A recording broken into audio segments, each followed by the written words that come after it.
Hello everyone. Today we are going to study the government. Recall our course map. Notice that in this class, we start dealing with the fundamental causes of growth. Okay. The Mao Zedong said, to read too many books is harmful. Discuss and correct potential considerations and motivations behind Mao's statement. Given the statement, would you expect that Mao's policy was entirely aligned with maximizing welfare by increasing the standard of living? What should a government do in order to improve the standard of living? Today, we will discuss about these topics. The plan for today is as follows. Firstly, we will discuss the motivation why we study the role of government for economic growth. Then we will define government's proper role in the economy, and we will study how government affect growth, and we will discuss why government do things that are bad for growth and why poor countries have bad government. And finally, we will conclude and see the outlook. Motivation. The two parts of Korea or Germany are great case studies to start thinking about the role of the government in determining economic growth. Because they are or used to be rather similar along almost all dimensions apart from the government. Figure 2, this figure 2 illustrate the potential consequences of different government for Korea. And notice that using satellite data on night light is a novel and unconventional approach to augment official income growth measures. So communist North Korea is characterized by central planning and economic isolation from the rest of the world. On the other hand, South Korea has developed toward a democracy with relatively free market and strong economic openness today. Interestingly, economic planning by the government was involved in the transition toward more openness. And now, North Korea suffers from severe food shortage, low investment, and mismanagement, which allowed a deterioration of the capital stock. So to those Korea stay. But South Korea experienced decades of sustained growth, and by 2009, had a standard of living that was 16 times larger than in North Korea.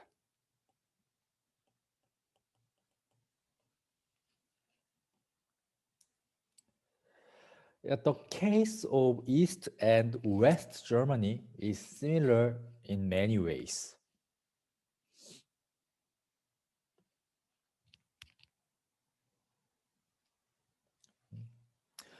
Yeah, another illustrative example for the influence of government policies on economic growth is China. Yeah, in 1958, Mao Zedong's Great Leap Forward, a reorganization of agricultural production, caused famine or large scale and between 15 and 45 million people died. This is known as the biggest hunger crisis in human history and a sad example of the effect of government policies on economic growth.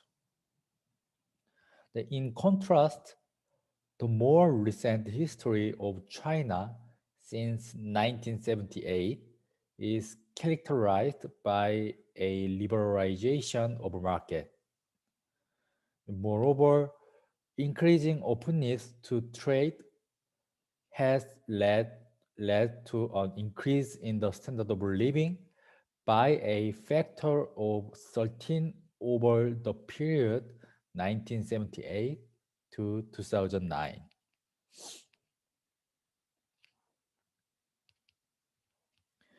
In addition, quite obviously, government policies can have an effect on all proximate causes that we have examined so far: physical and human capital, labor, technology, efficiency, and trade. So, there are a number ways of addressing the role of the government in economic growth. First, we can ask what a government should do and how it can do it. This is the normative approach. Second, we can examine why governments actually do what they do. This is the positive approach. And third, another important question is why poor countries tend to have government that hinder economic growth.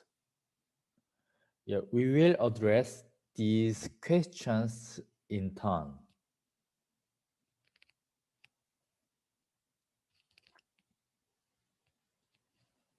Okay. Let's define government proper role in the economy. Market failure, so that is when free market do not produce an efficient outcome, is the first and foremost general motivation for government intervention.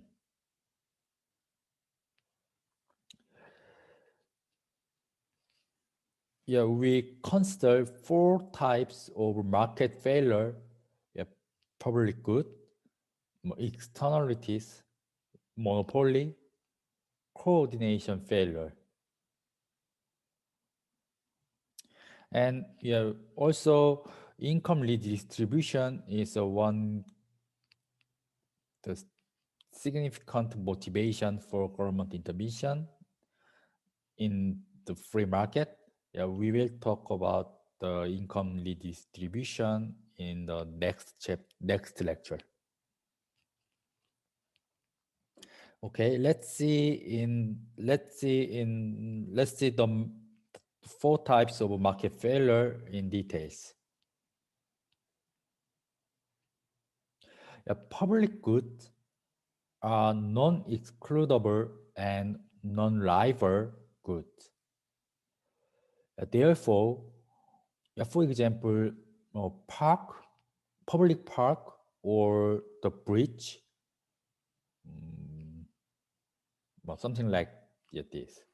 And therefore, one cannot charge people for the consumption of such goods in private market, and the latter simply do not supply such goods in sufficient quantity. Also, yeah, examples are the rule of law, infrastructure, as I said before, and standardization of weight and measures, and a stable currency. So it makes sense that the government supplies these goods.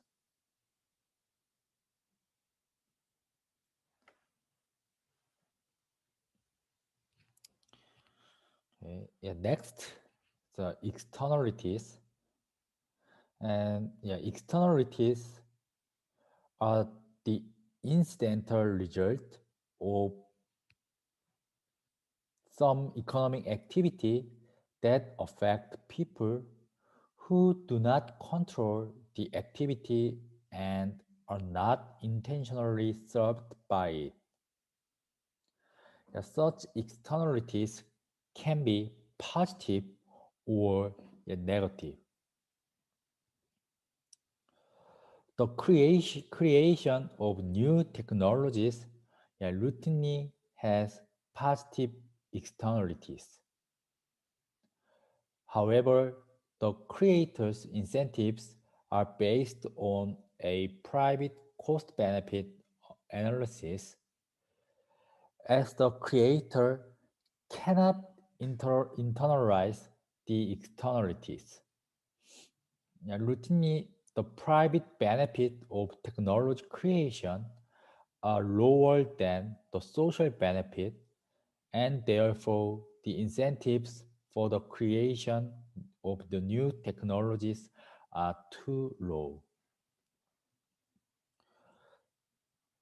Therefore, a government may, may intervene through direct R&D spending or patent in order to align the private and social benefits of creating a new technology.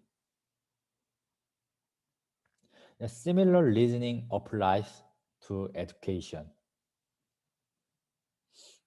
And a classic example for a negative externality is pollution due to economic activity, where the government can intervene to limit the social cost.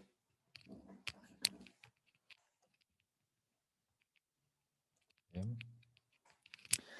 And next, third, a monopoly. A monopoly means that a single firm is the sole supplier of a particular good.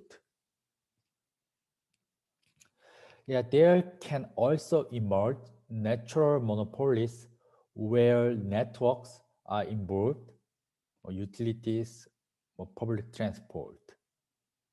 Yeah, clearly, government can intervene and regulate the price in order to avoid too large markups.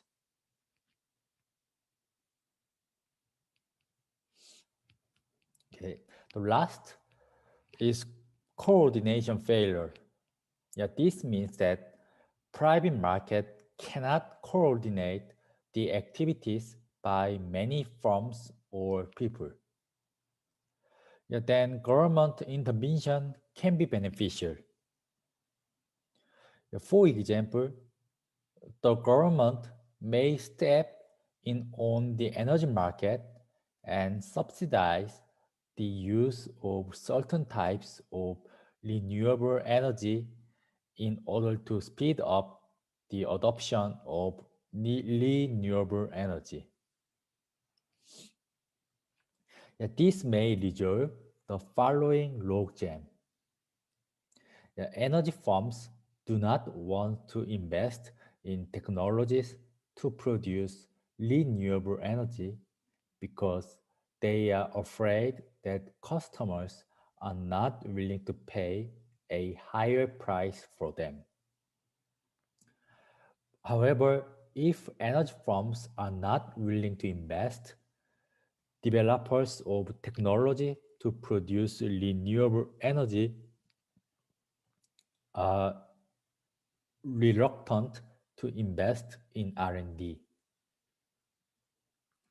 This logjam may remain until a highly efficient technology is available that allows energy suppliers to produce renewable energy at a cost that consumers are willing to pay.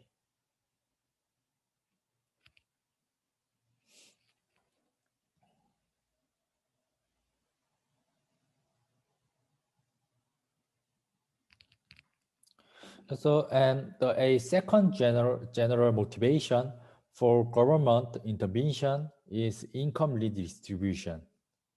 That is the transfer of income from rich to poor, from working age adult to the elderly, or from the general population to members of some favored group.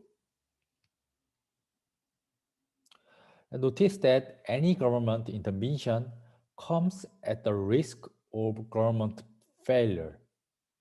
So while many economists are in favor of government intervention in theory, they are often reluctant to recommend it in practice in the real world. The reason is that a government may lack the qualities for appropriate interventions and may cause an outcome equally bad as that of market failure or even worse. In the previous example of the renewable energy market, the government favors the development of certain technologies by its subsidy. So it may happen that this leads to the development of less efficient technologies. Now, to think of the biogas versus wind energy. Now, often, government intervention takes the form of public companies. Such companies lack the incentives of private firms, profit, competition, and therefore operate inefficient. This has triggered privatization and deregulation of industries. A popular example is the rail. In many countries, the rail has been privatized with the argument that a regulated private company provide a more efficient outcome. However, the actual outcomes are mixed. Also, redistribution comes at a cost as taxes can create distortions. So there is an equity efficiency trade-off.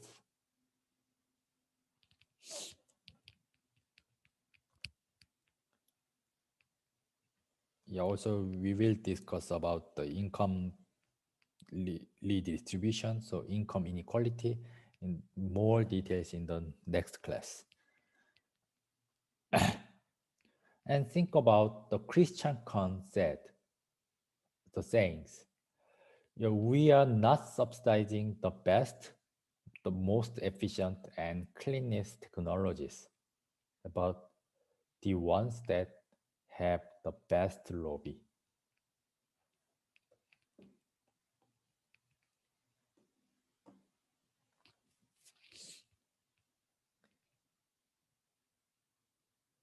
Yeah, this may induce the misallocation of the resources. Okay. So let's see how government affect economic growth.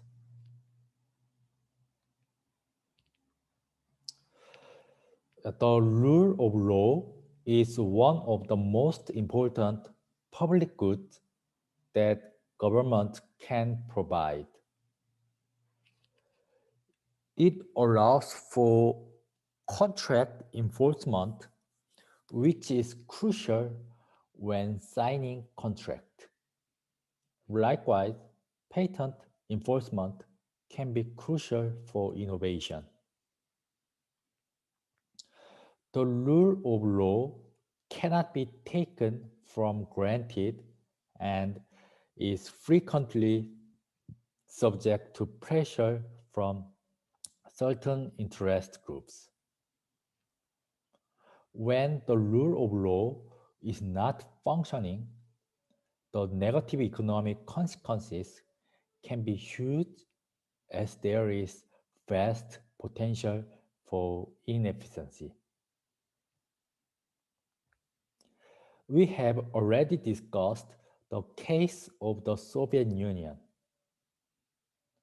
In the Russian Federation, the rule of law was weak after 1991. Assets formerly owned by the public or taken over by a powerful, some say criminal, minority. We can think of the activity of this group as rent seeking, which potentially lowers growth.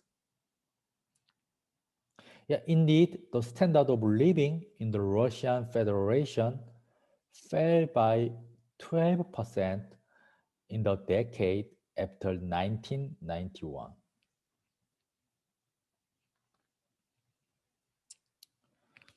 So economic theory and the example of the Russian Federation suggests that a weak rule of law implies inefficiency. That is, an ineffective use of factors of production and technology. These figure 3 support this claim. The data suggests a strong positive correlation between rule of law and either factor of production and or the productivity.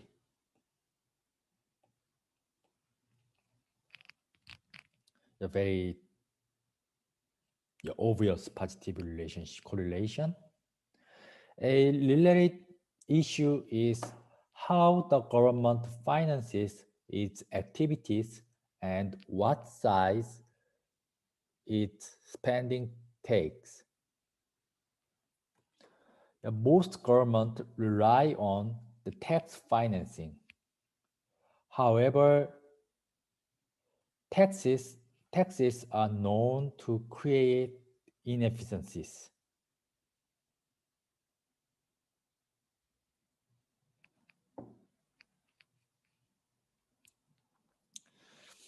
Figure 4 illustrates the size of some rich country government by deficit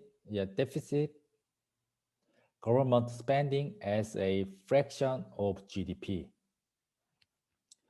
We can observe what is known as Wagner's law.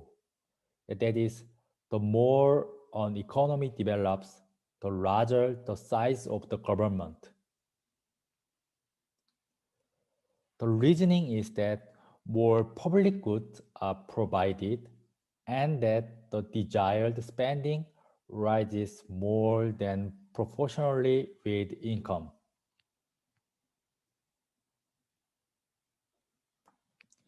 This figure 4 shows that while the average share in 2009 was 47%, some countries are closer to communism than to a pure market economy.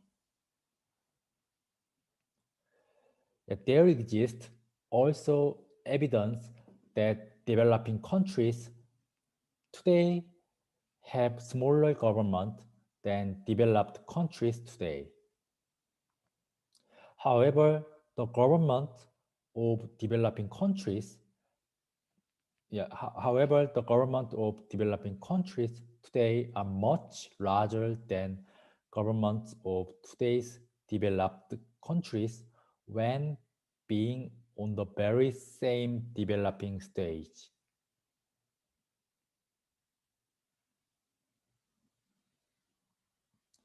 For instance, government employment in World Bank's the Middle East and North Africa group of countries in 1996 to 2000 was 25% on average, with a US dollar 4,580 average GDP per capita.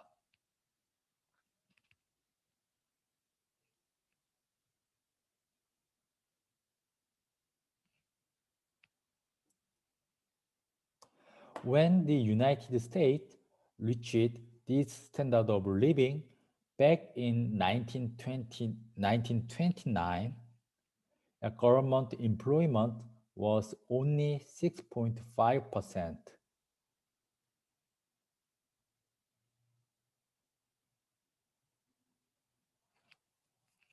Next, the tax funding of the government create distortion, and figure 5 illustrate this argument. In the free market equilibrium without taxes, the market would clear with a price and quantity consistent with the intersection of demand and supply. This point, intersection between supply and demand. Okay. However, a tax that is collected per unit, so that is, so for example, labor income tax implies that the price paid by the demanders exceed the price received by the suppliers. Price paid by demanders, this, and price received by supply, and this level. The market then clears at a higher price and lower quantities, which is subject to the tax and known as the tax base. So this taxation creates a dead weight loss or excess burden, also known as Harberger's triangle, as the dead weight loss takes the form of a triangle in such diagrams. So, this is a consumer's surplus, and this triangle is producer's surplus, and this area is a tax collected per unit. That's a tax revenue. But this triangle is dead weight loss. So no one takes it, just disappear because of taxation.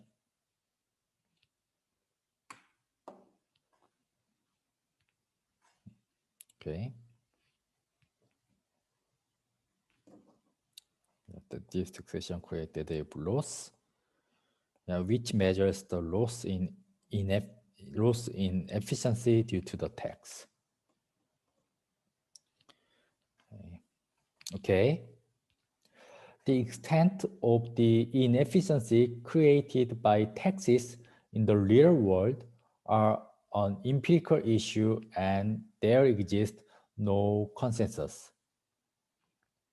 Moreover, just because taxes create inefficiency, it does not mean that a government should not use them. A reasonable government that possesses two qualities to intervene in the economy needs to weigh the cost, due to the tax financing, and benefit provision of public goods, avoiding market failure of the intervention. When considering income redistribution, a government needs to make a decision on the equity efficiency trade-off. This requires an answer to questions such as how much income are we willing to forego in order to provide sufficient old age income to the elderly, as well as unemployment benefit and welfare payment to the poor.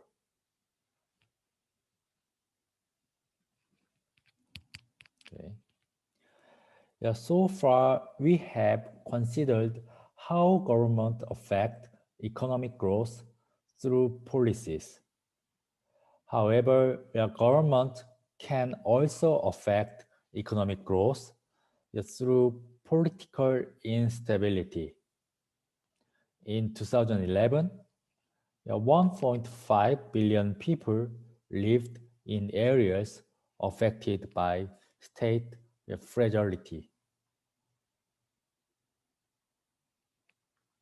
A conflict or large-scale organized criminal violence, which resulted in around 42 million displaced persons.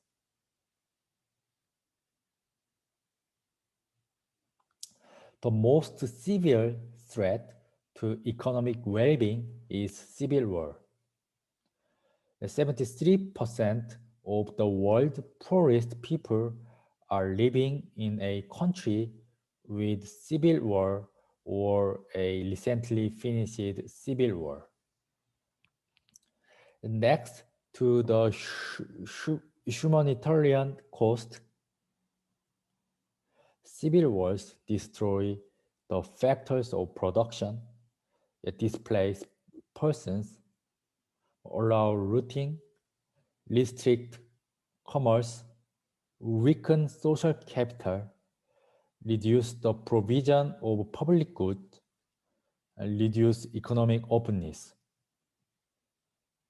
On average, each year of major violence raises a country's poverty rate by 1%.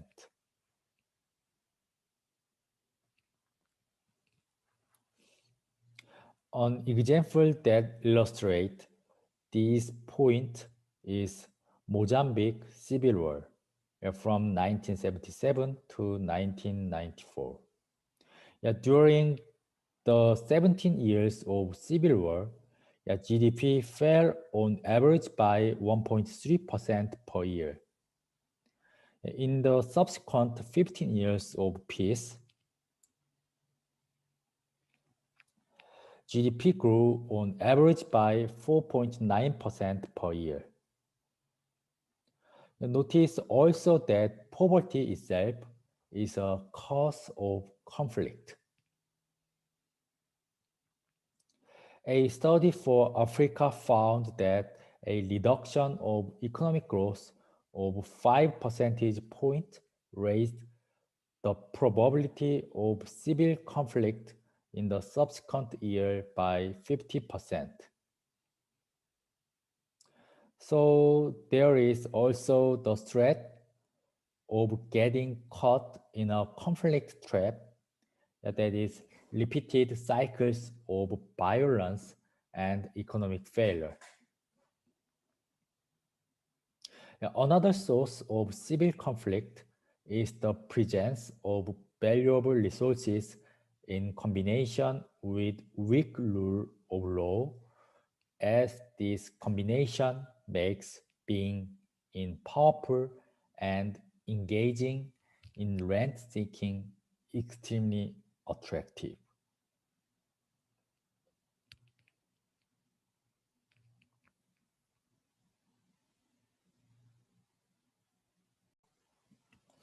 Let's discuss why governments do things that are bad for growth. We now move to a positive analysis and focus more on what government actually do.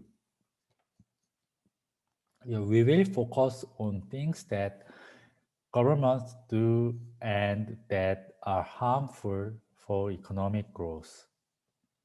Motivations for such government behavior are other goals, corruption, or self-preservation.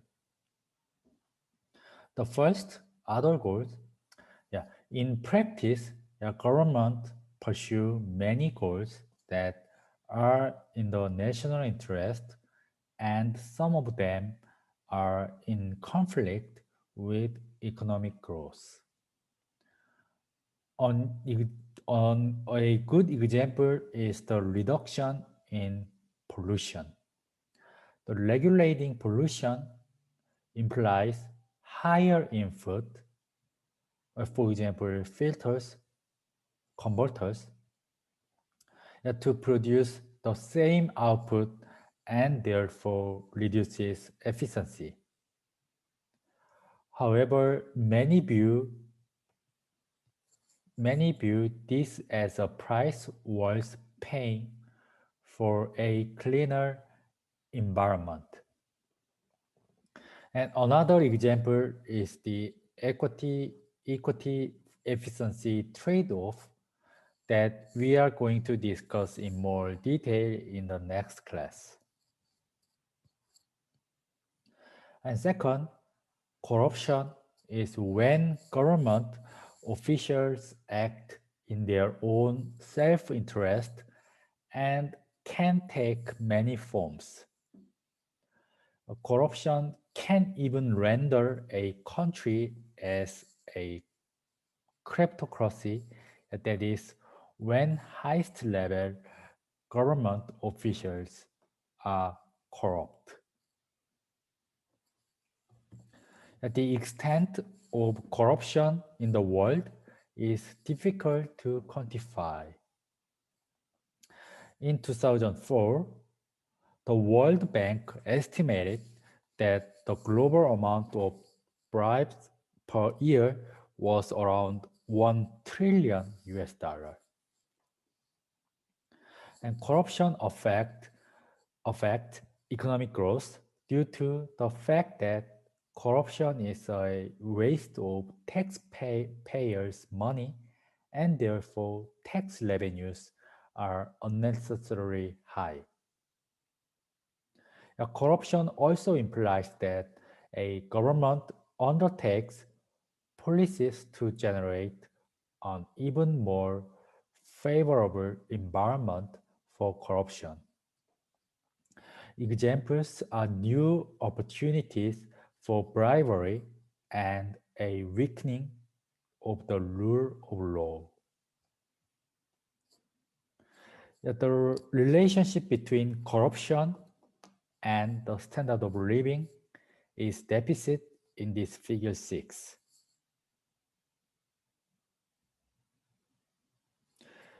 The data suggests a negative correlation between corruption and the standard of living, or vice versa. So this means that the negative correlation between corruption and standard of living means positive correlation between standard of living and control of corruption. Okay. Yeah, another obvious reasons for government to prevent economic growth is that they care a lot about keeping themselves in power. Economic growth can be destabilizing. So reallocation harm voters. Educated people may develop their own ideas, or agglomeration may increase the potential for revolution. The trade importers dangerous the trade imports dangerous foreign ideas.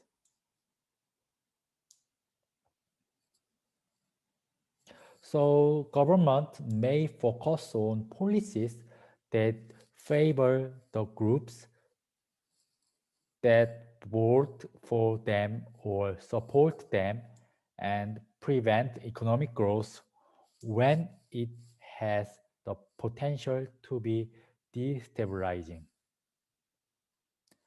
However, there is a trade-off because too low growth may also be destabilizing. Okay. And let's investigate why poor countries have bad government. Yeah, figure 6 before shows a correlation but not causality. In addition, note that poor countries tends to have particular bad government. So the first, does poverty cause bad government, or are these countries poor because of bad government? Yeah, there is no consensus on this question, and there are good reasons for both directions of the causality.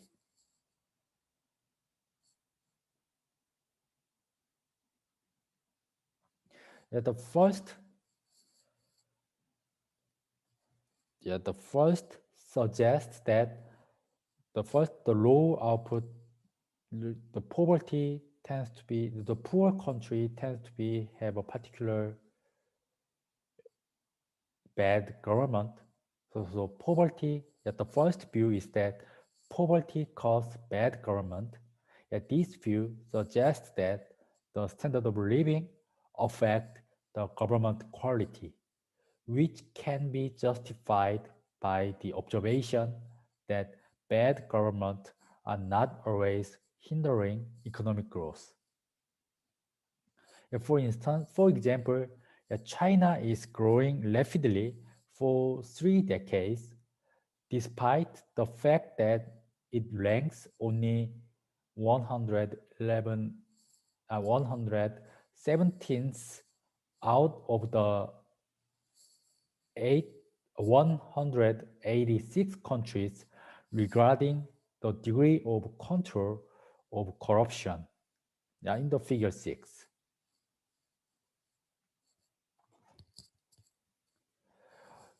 Another observation to justify the first view is that the quality of government often improves with the standard of living.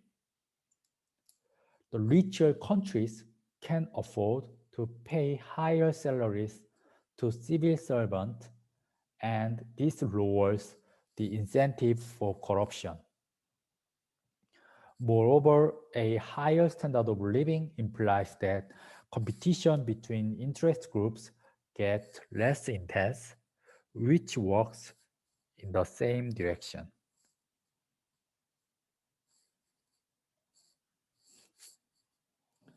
And finally, there exists the view that honest government and democracy beyond some moderate level are luxury goods, then only wealthy countries choose to consume, even though it reduces their income.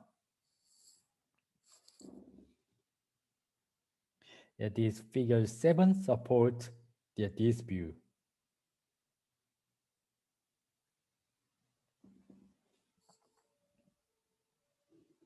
Okay. And second view, the these the bad government cause the poor countries. So the second view is suggested by the normative analysis that shows various ways in which government can affect economic growth. The first, given the large variation in actual government policies and the large variation in income around the world, it seems straightforward to think that bad government causes poverty. The second, the legacy of colonialism is used to argue in favor of the second view. And many of the countries with lowest ranked government are former European colonies.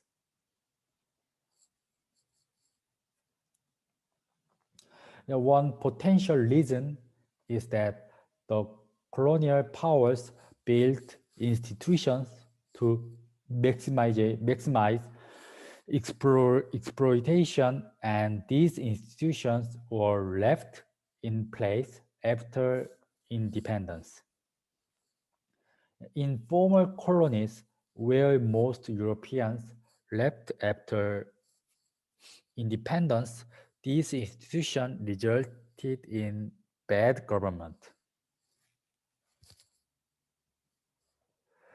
Another potential reason is that many states that used to be colonies are arbitrary constructions that did any do not justice to the ethnic mixtures in those territories.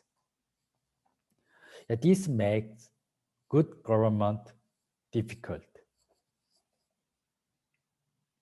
Okay, and then let me conclude. That the post-Second World War experience of the Korea and Germany's, but also of China, are illustrative examples that point to a crucial role for the government in determining economic growth.